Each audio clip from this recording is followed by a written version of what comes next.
All right, we're here with the Lady Bruins after a tough loss to CIU today, Coach.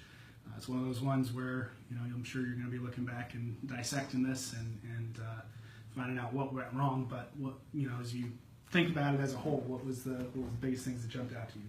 Well, pretty easy. You look at turnovers. We shot a higher percentage than they did on field goals. We shot a higher percentage on free throws. When you do that, you got to look at how many possessions did they get. They took 8 more shots than we did in the second half alone. They took 10 more free throws than we did.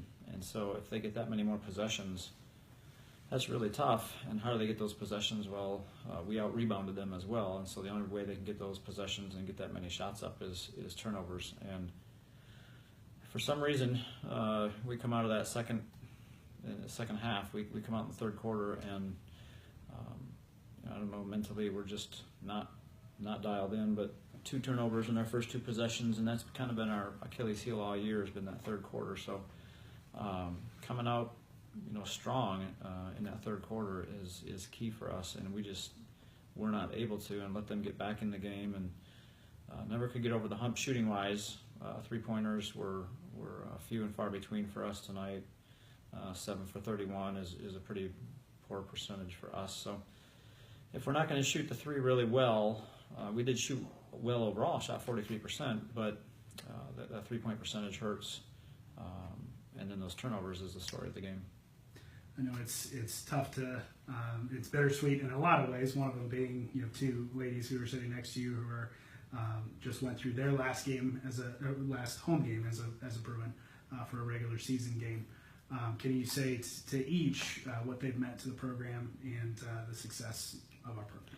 Well, I can't say it here. On camera, I'll probably start crying. But, yeah, I mean, we obviously gave them a gift, and we'll be talking more about them in the future when we go to our awards ceremonies and things like that. But Sha'Ron was really our first recruit, one of the first young ladies that we specifically called and asked to consider coming to play basketball here, and that was I think 2013ish, and so. She's been here finishing up now her last semester, and Sha'Ron is what we're about. Playing hard, being excellent on the court, but doing so in a God-honoring way. And while we're preparing for the next place that God has for us, she has represented the Bruins really, really well. And she's not the loudest, most flamboyant, and yet. Lots of fun to have on the team, and a hard worker, and just quietly goes about her business and leads in a different way than being the loud, flamboyant type, but is looked up to by everybody that knows her, and really just so well liked by everybody that's played with her, and a great teammate. And in terms of having her be one of our first ever recruits, we got it right with her, and loved having her here. She's nursing an injury, and it was difficult to see that here on senior night, not being able to get all out of her that we can and hope to, but we want to make sure we're ready for postseason too. So, and Brooklyn, I say this all the time, and that is, it's just like the picture in the New Testament of the body of Christ, and how everybody fits together, and there's no one person that's more important than another. And a manager, she's been a manager for years, and her sister did it before that, and I'm a little scared looking in the future. This is going to be the first time, next year will be the first time we don't have a Bullard on the team. And, she's just as important as any other member on the team, and she does so much for us behind the scenes that people don't see, that, and people don't realize how important that manager position is to us.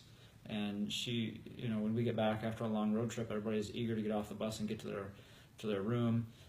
If it's going to a hotel, they're eager to get to their bed in the hotel, and here's Brooklyn having to wash clothes afterwards and do all the things that nobody wants to do, and it's there's no glory in it, but so important to have for the team. And so I can't say enough about how much they're going to be missed and how much they've meant to us, and to have people like this on the team that I don't have to worry about. Their character is awesome. They represent exactly how I would want them to, and the university can be really, really proud of what they've done. All right, question for both of you girls, and then we'll end this press conference here. Brooklyn, we'll start with you. Kind of looking back on your career with the team, what's the biggest thing that you're going to take away as a thing maybe maybe that you'll miss, or the thing that you learned being a part of the team? I think the biggest thing is just the relationships that I've formed during this time. Coming to Bob Jones and just having this group of girls that I could serve and that they could in turn pour back into me, and just every day just coming to practice and they're all goofing around with me and just having fun with them. I'm really going to miss all of them, and yeah, I serve them, but they served me so much more in the words they did and the kind things they did for me. Sha'Ron, same question to you. Just saying what Brooklyn said, the friendships and everything that we help build here, it's unforgettable and it can't be replaced, and those are things that I'll forever hold, and it just will always be with me, just wherever. It might be ending here, but I always have it with me.